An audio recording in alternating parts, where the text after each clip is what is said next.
بخاری صاحب ایک یہ بھی بات ہے کہ پاکستان، یہ کہا جا رہا ہے کہ پاکستان جو ہے وہ اگلا ٹارگٹ ہوگا. کیا پاکستان کو اٹیک کرنے کی اسرائیل جو ہے وہ ہمت کر سکتا ہے؟ دیکھیے گزارش یہ ہے، اس سب کا دار و مدار جو ہے وہ ایران کی ریزسٹنس پر ہے.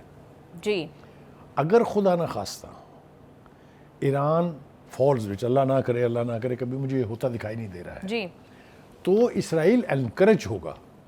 اسرائیل کے بارے میں ہم اپنے پروگرام میں کہہ چکے ہیں کہ ان کے سب سے پہلے پرائم منسٹر بن گورین نے 1948 میں کہا تھا کہ اسرائیل کو صرف ایک قوم سے ڈرنا چاہیے اور وہ ہے پاکستان. بالکل. اور یہ پاکستان اسرائیل کا دشمن نمبر 1 ہے. یہ وہاں کی کورس کی کتابوں میں بچوں کو پرائمری لیول سے لے کے یونیورسٹی لیول تک پڑھایا جاتا ہے. ایون نیتن یاہو کی ایڈیالوجی بھی یہی ہے. ایبسلیوٹلی. اور اگر اللہ تعالیٰ نے اسرائیل کا برا انجام لکھا ہے تو اس کا کریڈٹ بھی شاید ہمیں ہی جائے گا اور جانا چاہیے. ہم اس پوزیشن میں بھی ہیں، ہم اس قابل بھی ہیں، اور ہم بربریت کے سامنے جھک نہیں سکتے. بالکل.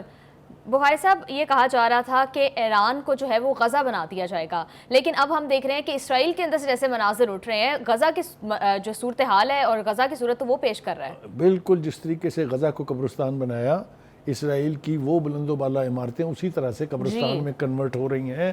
اور اگر یہ کانفلکٹ جاری رہتا ہے جیسا کہ مجھے دکھائی دے رہا ہے، because Iran is not going to stop. اگر سینکڑوں میزائل روز برسیں گے تو یہ میرے کاغذ کے ایک پیپر سے بھی چھوٹے سائز کا ہے اسرائیل.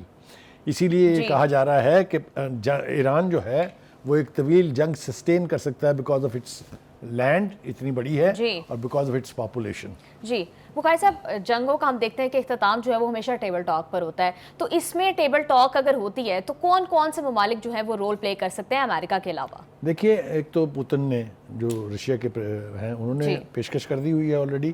سعودی عرب بہت بڑا یعنی پریچر ہے فار ڈائلاگ. اور اس طرح قطر، وہ تو اس کی تو ریپوٹیشن ہے کہ اس نے بڑے بڑے کانفلکٹ کے اندر میزبانی کی ہے ان سب چیزوں کی. قطر آ سکتا ہے، ایجپٹ آ سکتا ہے.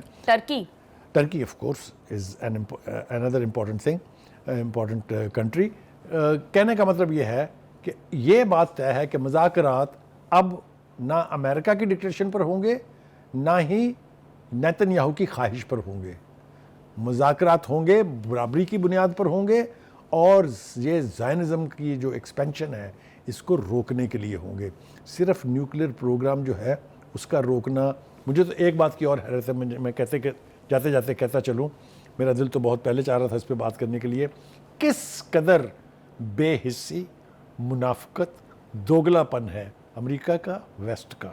ان کو ایران کا نیوکلیر پروگرام تو نظر آ رہا ہے، ان کو پاکستان کے نیوکلیر پروگرام سے بہت تکلیف ہے، لیکن وہ جو ان کی جو ناجائز اولاد ہے اس نے 90 سے لے کے 200 تک بم جو بنا رکھے ہیں، نہ وہ NPT کا سگنیٹری ہے. تو مجھے بتائیں کسی نے پوچھا اس کو؟ کبھی آپ نے دیکھا کسی ویسٹرن اخبار میں، کسی ویسٹرن چینل پر، کسی ویسٹرن لیڈر کے منہ سے کبھی یہ پھوٹا ہو کہ یہ جو ناجائز اولاد ہے اس نے کتنا بڑا کھلواڑ کر رکھا ہوا ہے؟ کبھی آپ نے دیکھا کسی ملک کا مطالبہ کہ اسرائیل کو اپنا نیوکلیر پروگرام جو ہے وہ بند کرنا چاہیے؟ اور بخاری صاحب خطرے کی بات یہ ہے کہ 2-3 ممالک کے علاوہ پوری دنیا کے ممالک جو ہیں اسرائیل کے میزائلوں کی رینج میں ہیں.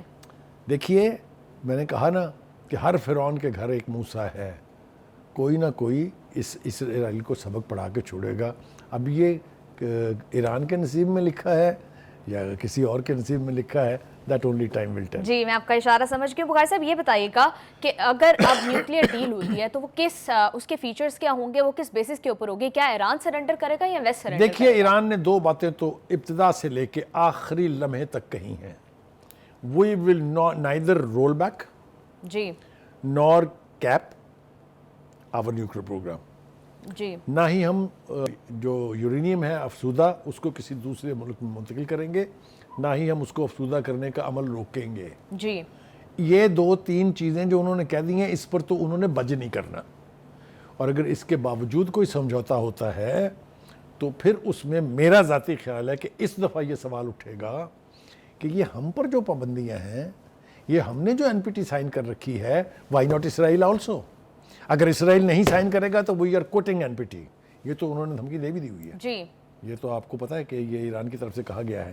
تو میں کہتا ہوں کہ یہ ڈیسائسو مومنٹ ہے اب مڈل ایسٹ کی فیٹ کا کہ یہ کیا ہونے جا رہی ہے. اور ایران کے حملوں کے بعد اب ڈیل کی باتیں بھی ہو رہی ہیں. ظاہر ہے، میں نے کہا نا کہ جو فیل ہوا ہے ان کو پہلی دفعہ جنگ میں کہ جنگ ہوتی کیا ہے، بالکل وہ میں نے ایک فوٹیج دیکھی ہے جس میں نیتن یاہو جو ہے وہ نظارہ کرنے گئے ہیں کہ کتنی تباہی ہوئی ہے. جی جو ان کے سامنے کی فوٹیج ہے آئی وش کہ وہ ہم چلا سکتے، اس میں یہ والی ایگزیکٹلی جو اس وقت ناظرین دیکھ رہے ہیں، ذرا سامنے دیکھیے گا، ان کی نظروں کے سامنے منظرنامہ کیا ہے.